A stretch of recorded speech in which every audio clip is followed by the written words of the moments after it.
अस्सलामुअलैकुम दोस्तों की हाल चाल ने तुहाडे ते जनाब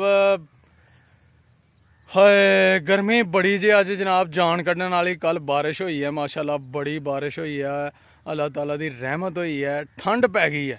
लेकिन अज उन्नी गर्मी जे क्योंकि टका के धुप लगी दी है, सूरज जनाब पूरा चमकन डिया दा ते पसीनो पसीनी होए दे हैं। तुहाडे सामने ही है जनाब, मेहनत होन दियां ने। सुबह सुबह पट्ठे असीं माशाल्लाह असीं वड्ढ लेने कि इस तो पहला कि ज़्यादा धुप चढ़े तो जनाब छां ना लब्भे बहन वास्ते, इन्नी धुप चढ़ जे तो इस वास्ते वो तो पहला पट्ठे वड्ढिए टाइम नाल ते चलिए जनाब गर्मी तो बचिए।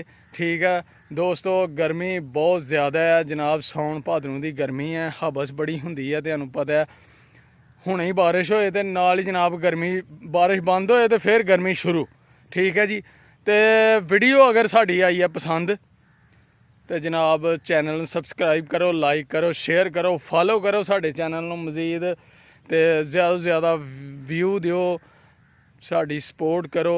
तुहाडे दम की सपोर्ट की बहुत ज़रूरत है। ठीक है दोस्तों, तो जनाब मेहनत हो रही ने सवेरे सवेरे।